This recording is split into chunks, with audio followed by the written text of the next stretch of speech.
오늘 우리가 함께 읽은 열왕기서는 통일 이스라엘 왕국의 3대 왕이자 마지막 왕인 솔로몬에서부터 남유다와 북이스라엘의 멸망하기까지 약 400년간의 역사를 기술하고 있는 책입니다.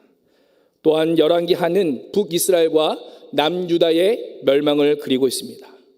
함께 읽은 열왕기하 1장은 아합의 아들 아하시아의 불신앙, 또한 그로 인한 죽음에 대해서 기록하고 있습니다. 사실 하나님께서 이미 아하시아의 아버지 아합의 때에 그 모든 식구들이 한 사람도 남김없이 죽게 될 것이다 라고 예언하셨습니다. 그럼에도 불구하고 하나님께서는 아들 아하시아가 왕으로 다스린 지 2년 동안 그를 지켜보고 계셨습니다. 아합이 죽자 왕위를 이어받은 아하시아는 그 인생의 두 가지 위기에 직면하게 됩니다. 우리 1절과 2절 말씀을 같이 한번 읽어보겠습니다. 1절과 2절입니다. 시작. 아합이 죽은 후에 모압이 이스라엘을 배반하였더라. 아하시아가 사마리아에 있는 그의 다락 난간에서 떨어져 병들매 사자를 보내며 그들에게 이르되 가서 에글론의 신 바알세붑에게 가서 병이 낫겠나 물어보라 하니라. 아멘. 이 아하시아가 당면한 첫 번째 위기는 국가적인 위기입니다. 모압이 이스라엘을 배반한 것입니다. 모압은 아브라함의 조카 롯의 큰딸, 그 딸이 아버지와 동침하여 낳은 아들의 후손입니다. 그리고 모압은 다윗 왕 때에 이미 이스라엘에게 정복당하였고 그 이후로 계속 북이스라엘에 예속되어 있었습니다. 이러한 모압이 오랜 세월 동안의 속국으로 그 멍에를 벗어나기 위해 이스라엘에 대해서 반역을 일으킨 것입니다. 또 다른 한 가지 위기는 개인적인 위기로 다락 난간에서 떨어져 중상을 입게 된 것입니다. 한번 생각해 보십시오. 국가적인 위기와 또한 개인적인 위기를 겪고 있는 이 아하시아에게 어떠한 자세가 요구되어야 할까요? 이미 아합 가문의 멸망을 예언하신 하나님께서 그 아버지 아합이 옷을 찢고 회개하는 모습을 보이자 그 재앙을 자녀의 때로 연기해 주셨다면, 이것을 알고 있는 아하시아라면 그가 행해야 할 일이 무엇이겠습니까? 우리가 알고 있는 것처럼 그 아버지 아합처럼 옷을 찢으며 회개의 자리로 나와야 했습니다. 하나님 앞에 나아와야 했고 하나님의 뜻을 구하여야만 했습니다. 아버지가 걸어갔던 우상 숭배와 불순종의 길에서 돌이켜 여호와 보시기에 옳은 일을 행해야 했습니다. 그러나 아하시아의 그 2년의 다스림을 보면 유다 여호사밧 왕에게 유다의 배를 사용하여 무역을 제한하고자 하였습니다. 그 2년 동안의 그의 정치를 보면 이것이 전부였습니다. 하나님께서 회개하라고 주신 그 2년의 시간을 자신의 배를 부르게 하는데 전부 사용했던 것입니다. 하나님께 돌아가야 된다는 생각이 전혀 없었던 이 아하시아 왕이었습니다. 그리고 오늘 말씀에 보면 난간에서 떨어져 중상을 입게 되자 이 아하시아는 매우 어리석은 행동을 하게 됩니다. 오늘 말씀에 보면 누구를 찾아갑니까? 하나님이 아닌 이방의 우상을 찾아갑니다. 아하시아는 자신의 회복 여부를 알기 위해서 에글론의 신 바알세붑에게 찾아갑니다. 이 바알세붑은 파리의 왕, 파리의 주라고 하는 의미입니다. 당시 에글론에는 파리로 인해 생기는 질병들이 많았던 것 같습니다. 그래서 사람들은 이 파리의 왕인 바알세붑이 파리로 생기는 질병을 막아준다라고 믿었습니다. 우리가 인생을 살다 보면 누구에게나 질병과 사고는 있을 수 있습니다. 누구에게나 어려움은 찾아올 수 있습니다. 그때 중요한 것은 어디로 달려가느냐입니다. 인생의 어려움을 만났을 때 누구에게로 달려가느냐입니다. 인생의 문제를 만났을 때 누구에게 도움을 요청하고 손을 내미냐가 매우 중요합니다. 그것이 우리의 신념과 우리의 가치관을 결정해 주기 때문입니다. 힘든 문제를 만났을 때 하나님 앞에서 기도하는 사람이 있는가 하면 용어다는 점집을 찾아가 좋다고 하는 부적을 사는 사람이 있습니다. 이러한 극과 극의 모습은 그 사람의 영혼의 상태를 그대로 우리에게 보여줍니다. 지금 그 사람이 무엇을 가장 신뢰하고 있는지, 무엇을 가장 믿고 의지하고 있는지를 고스란히 보여주는 것입니다. 아하시아의 잘못이 무엇입니까? 그가 다친 것입니까? 그렇지 않습니다. 다친 것이 아니라 잘못된 것에 도움을 요청하고 있는 것이 그의 잘못입니다. 우리 인생에 어려움이 찾아오고 사고난 것이 잘못이 아니라 인간적인 방법으로 나의 힘과 능력으로 해결하라고 하는 것이 문제임을 오늘 성경은 우리에게 말씀하고 있습니다. 생각해 보십시오. 왜 아하시아가 하나님께 묻지 않고 하나님께 엎드리지 않았을까요? 인생의 어려움과 고난이 찾아온다고 해서 모든 사람이 하나님께 엎드리는 것이 아닙니다. 하나님을 찾는 것이 아닙니다.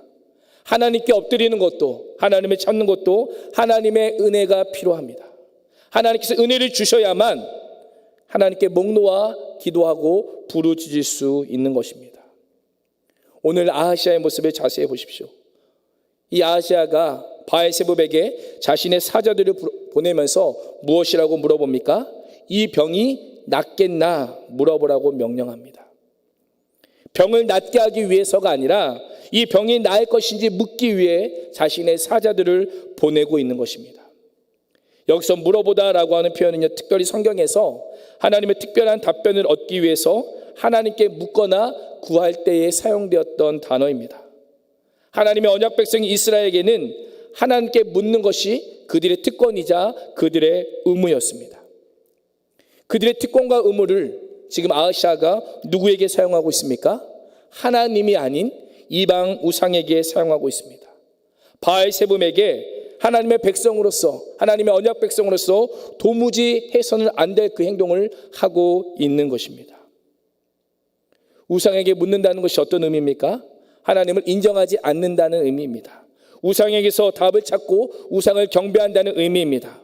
우상에게 묻는 것은 하나님을 무시하고 경멸하는 가장 큰 죄악인 것입니다. 아하시아가 진짜 이스라엘의 왕이었다면 누구에게 찾아갔을까요? 그 땅에 있는 하나님의 사람 엘리야를 먼저 찾아가야 했을 것입니다. 그 엘리야를 통해서 하나님께 나라의 운명과 자신의 운명을 물어야 했습니다. 그러나 아하시아는 엘리야가 아닌, 하나님이 아닌 우상에게 자신의 인생과 나라의 인생에 대해서 묻고 있습니다. 이러한 모습 앞에 우리의 인생을 한번 돌아보기를 원합니다. 오늘 우리는 인생의 문제 앞에서 누구에게 묻고 있습니까? 우리 하나님의 자녀로서 기도할 수 있는 특권, 하나님 앞에 직접 나아갈 수 있는 특권이 우리에게 있음에도 불구하고 우리는 누구에게 인생의 문제를 묻고 있느냐라고 하는 것입니다. 인생의 고난과 환난과 시련 앞에서 누구에게 도움을 요청하고 있는지를 돌아보십시오. 오늘 말씀을 보면 이 모습을 보신 하나님께서 우상을 향해 가는 아하시아의 사신들에게 엘리야를 통해서 이렇게 말씀하십니다. 우리 3절과 4절 말씀을 같이 읽어보겠습니다. 3절 4절입니다. 시작.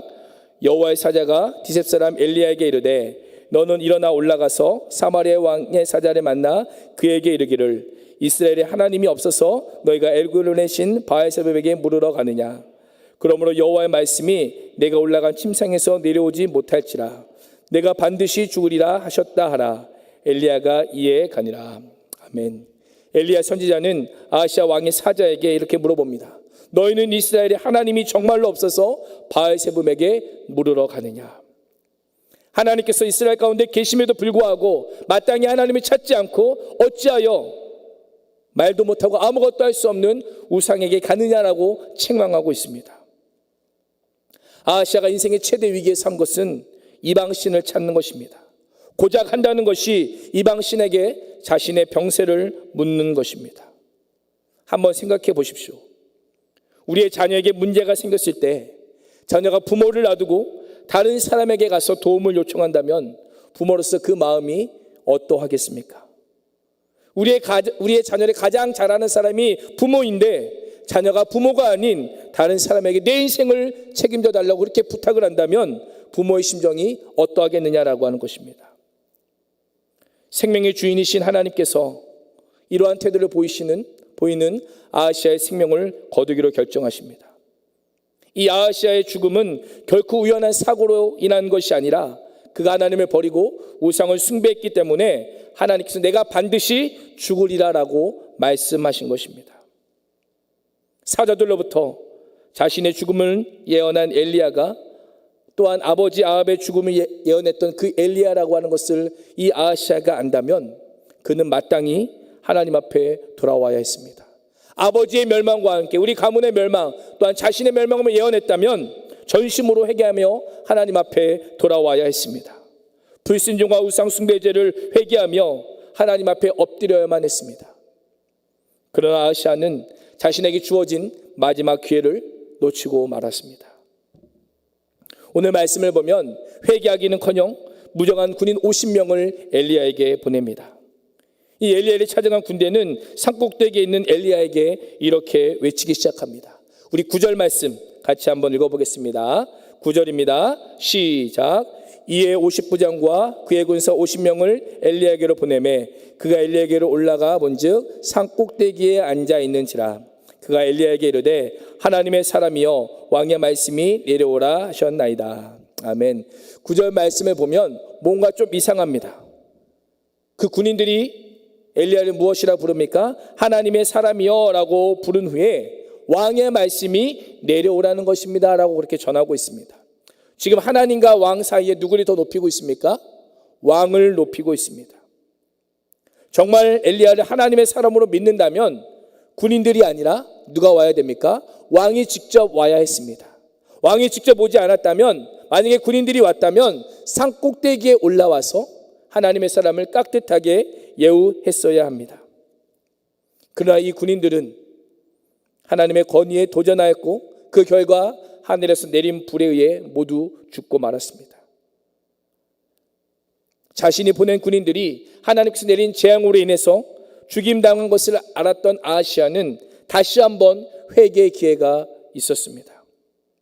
이러한 모습을 보고 하나님께 돌이킬 수 있는 기회가 있었지만 이번에도 여전히 아하시아는 돌아오지 않습니다. 마치 10가지 재앙을 모두 경험하고도 이스라엘 백성들을 놓아주지 않았던 그 애굽의 바로처럼 아하시아의 마음은 완악했습니다. 이 완악한 아하시아는 다시 한번 50명의 군인을 보내기 시작합니다. 그러나 이번에도 그 교만한 군인들은 똑같은 재앙에 진멸하고 맙니다. 한번 보십시오.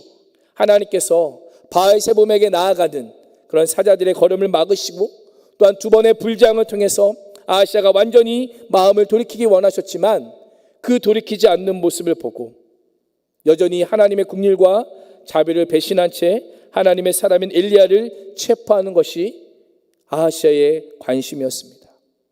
모든 것들이 막혔고 하나님께 돌아오기를 바라셨지만 아하시아의 관심은 이 엘리야를 사로잡는 것밖에 없었다라고 하는 것입니다. 두 번의 실패에도 불구하고 아하시아는 끈질기게 군대를 다시금 보냅니다. 우리 13절 말씀 같이 한번 읽어보겠습니다. 13절입니다. 시작. 왕이 세 번째 50부장과 그의 군사 50명을 보낸지라. 셋째 50부장이 올라가서 엘리야 앞에 이르러 그의 무릎을 꿇어 엎드려 간구하여 이르되 하나님의 사람이여 원하건대 나의 생명과 당신의 종인 이 50명의 생명을 당신은 귀히 보소서. 아멘. 세 번째 보냄을 받은 50부장은 첫 번째, 두 번째 50부장과는 완전히 다른 자세를 취합니다. 첫 번째, 두 번째 50부장은 엘리야를 마치 죄인을 다루듯이 왕의 명령을 무리하게 전달한 반면 오늘 13절에 나오는 세 번째 50부장은 엘리야를 마치 하나님 대하듯 그의 앞에서 무릎 꿇어 엎드립니다. 왜 이랬습니까? 지난 두 번의 사건을 통해서 하나님의 살아계심과 엘리야가 하나님의 사람임을 분명히 깨달았기 때문입니다.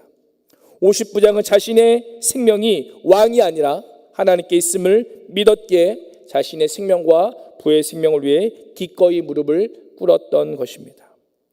그리고 이 50부장은 엘리야에게 애원하기 시작합니다. 원하건대 나의 생명과 50명의 생명을 귀히 보소서. 은혜를 구하고 있습니다. 여기서 귀히 보소서라고 하는 표현은 아무도 도울 수 없는 위기에 처해 있거나 절박한 구원의 손길이 필요한 경우에 사용하는 표현입니다. 지금 나를 도와줄 수 있는 분은 아무도 없고 내 앞에 있는 당신, 바로 하나님의 사람 엘리야 당신이 나를 구해줄 수 있습니다라고 간청하고 있는 것입니다. 50부장은 하나님만이, 하나님의 사람으로 보냄을 받은 엘리야만이 자신의 생명을 구해줄 수 있는 유일한 자임을 알고 간절하게 애청하고 있는 것입니다. 한번 보십시오. 50부장의 모습과 아하시아의 모습을 서로 한번 비교해 보십시오. 자신의 생명뿐만 아니라 부의 생명을 위해서 무릎 꿇고 간청하는 50부장. 자신의 부하들이 두 번에 걸쳐서 하늘에 내린 물에 비참하게 죽임을 당했음에도 불구하고 또다시 부하를 파견하고 잔인하게 무책임할 뿐만 아니라 회개도 하지 않는 아하시아. 성경은 50부장의 모습과 아하시아의 모습을 극명하게 대조하여 우리에게 보여주고 있습니다. 하나님께서는 아하시아 왕에게 기대했던 모습이 바로 이 50부장의 모습임을 우리에게 알려주고 있습니다. 우리의 모습을 한번 돌아보기를 원합니다. 우리가 살아가면서 하나님 앞에 힘을 빼지 못하고 여전히 기세등등하여 뭔가 해보겠다라고 하는 아하시아 같은 모습을 보일 때가 있습니다. 내가 무엇이라도 된 듯한 모습으로 하나님 앞에 고개를 빳빳이 들고 순종하지 않는, 엎드리지 않는 모습으로 살아가는 우리의 모습일 때가 있다라고 하는 것입니다. 우리는 때로 삶에 대한 집착과 또한 애착 때문에 내가 지금 이렇게 살아가는 것이 무모한 일임을 알면서도 그것을 포기하지 못할 때가 있어요. 분명히 내가 걷고 있는 길이 이 길이 아니다라는 것을 알고 있지만 자존심과 창피함 때문에 그 길에서 돌아서지 못할 때가 있다라고 하는 것입니다. 회개와 후회의 차이가 무엇입니까? 프란시스 세퍼는 눈물 한 방울도 없이 할 수 있는 것이 회개라고 했습니다. 내가 잘못했지, 내가 어리석었지라고 하면서 대성통곡하고 다시 그 길을 계속 걸어가는 것은 후회입니다. 그런 회개는 무엇입니까? 자신의 잘못과 죄악을 깨닫고 인생의 방향을 바꾸는 것입니다. 어제 도둑질했던 사람이 회개했다면 오늘은 도둑질을 하지 않는 것, 삶을 바꾸는 것이 회개입니다.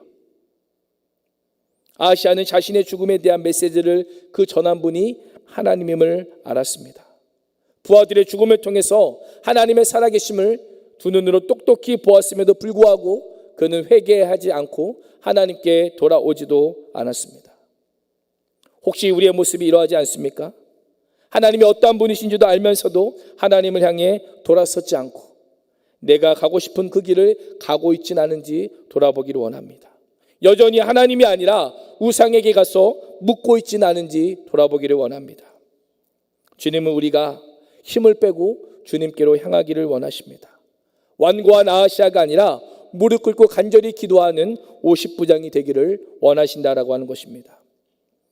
50부장의 간곡한 부탁에 여호와의 사자 엘리야가 이렇게 말하기 시작합니다. 우리 15절 말씀을 같이 읽겠습니다. 15절입니다. 시작. 여호와의 사자가 엘리야에게 이르되 너는 그를 두려워하지 말고 함께 내려가라 하신지라. 엘리야가 곧 일어나 그와 함께 내려와 왕에게 이르러. 아멘. 하반절 말씀을 보시면 여호와의 사자가 엘리야를 향해서 너는 그를 두려워하지 말고 함께 내려가라 라고 명령합니다. 지금 엘리야가 처한 상황은요, 아하시아 왕이 엘리야를 잡기 위해서 3번이나 군사들을 보낸 상황입니다. 엘리야가 아하시아 왕에게 갔을 때에 자신의 생명을 보장받을 수 없는 그러한 상황입니다. 그러한 상황의 15절 말씀을 보면 엘리야가 어떻게 합니까? 곧 일어나기 시작합니다. 곧 일어나 그와 함께 왕에게 가기 시작합니다. 이 엘리야의 모습이 어떻게 보이십니까? 엘리야가 지금 상황이 파악되지 않아서 이런 행동을 하는 것처럼 보이십니까? 오히려 상황 파악을 너무 잘하고 있습니다. 왕이 보는 앞에서 하나님의 살아계심을 이보다 더 명확하게 보여줄 수 있는 것은 없다라는 것을 이 엘리야는 알고 하나님의 명령에 즉시 순종하기 시작합니다. 이것이 정말 하나님의 말씀에 붙들림 바된 인생의 모습입니다. 내려가라면 내려가고 말씀을 전하라면 말씀을 전하고 내려가지 않을 이유를 찾지 않습니다. 말씀을 전하지 못할 핑계를 대지 않습니다. 말씀을 듣고도 의심하거나 우쭐거리거나 망설이지 않고 있습니다. 이것이 믿음의 사람의 모습입니다. 우리의 모습은 어떠합니까? 진짜 믿음의 사람은 최악의 상황에서도 바로 지금이 하나님을 보여줄 때임을 아는 사람입니다. 순종하는 나를 통해서 하나님의 살아계심을 분명하게 보여줄 때임을 아는 사람이 진정 믿음의 사람입니다. 우리가 어떠한 상황 가운데 있습니까? 그 상황이 어떠한 상황이든 그 환경이 어떠한 상황이든 우리에게 주어진 모든 상황과 환경은 하나님의 살아계심을 보여줄 수 있는 그런 상황이고 그런 환경임을 기억하시기 바랍니다. 순종하지 못할 이유를 찾지 마시고 순종할 이유를 찾으시고 하나님의 살아계심을 증명해 보이시기를 바랍니다. 오늘 엘리야가 순종함으로 나아가자 16절에 보면 어떤 일이 일어납니까? 우리 마지막으로 16절 말씀 같이 읽겠습니다. 시작. 말하되 여호와의 말씀이 내가 사자를 보내 에글론의 신 바알세붑에게 물으려 하니 이스라엘에 그의 말을 물을 만한 하나님이 안 계심이냐? 그러므로 내가 그 올라간 침상에서 내려오지 못할지라 내가 반드시 죽으리라 하셨다 하니라. 아멘. 지금 엘리야가 죽을 것이라고 선포하는 대상이 누구입니까? 왕입니다. 당시 절대 권력을 가진 왕을 향하여 당신은 반드시 죽게 될 것입니다라고 선포하고 있습니다. 왕의 그 말 한마디에 그 자리에서 엘리야는 죽음을 당할 수 있었음에도 불구하고 하나님의 말씀을 가감하지 않고 있는 그대로 선포합니다. 그 결과 하나님의 말씀대로 하나님께서 아하시아의 생명을 취하십니다. 아하시아의 죽음을 통해서 하나님께서 하나님의 살아계심을 증명해 보이셨습니다. 하나님의 말씀은 반드시 이루어집니다. 이 아하시아의 죽음을 통해서 우리는 믿음과 회개가 얼마나 중요한지 다시금 알게 됩니다. 하나님에 대한 믿음이 없던 아하시아는 자신에게 찾아왔던 병의 의미도 병을 치료할 방법도 또한 회개할 줄도 몰랐습니다. 오늘 우리는 인생의 문제 앞에서 누구를 찾아가십니까?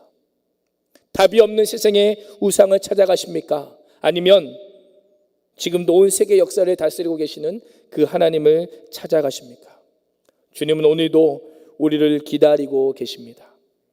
우리의 부르짖는 기도를 듣기 원하십니다. 아직도 하나님의 말씀에 의심하고 순종하지 않고 망설이고 있다면 주님께 찾아가십시오. 이 아하시아의 죽음을 기억하면서 하나님께 묻고 하나님의 말씀에 대한 순종을 통해 하나님의 살아계심을 경험하는 복된 인생이 되시기를 축원합니다. 기도하겠습니다. 살아계신 하나님, 오늘 이 아하시아의 모습을 통해서 우리의 생명의 주권이 하나님께 달려있음을 고백합니다. 하나님, 우리가 하나님께 묻게 하시고 하나님께 물을 때에 하나님이 갖고 계신 그 완벽한 답이 우리의 인생의 참답임을 알게 하시고 그것이 우리 인생의 정답임을 주님 깨달아 알게 하여 주시옵소서. 오늘도 인생의 문제를 가지고 주님 앞에 물으며 기도하며 나아가기 소망하오니 주여 우리 가운데 역사하시고 하나님께서 물으실 때에 하나님께서 주시는 충만한 은혜가 이 시간 가운데 임하게 하여 주옵소서. 모든 것을 주님께 다가왔고 살아계신 예수님의 이름으로 간절히 기도합니다. 아멘. 우리 시간 괴로울 때 주님의 얼굴 보라 함께 찬양하고 기도하도록 하겠습니다.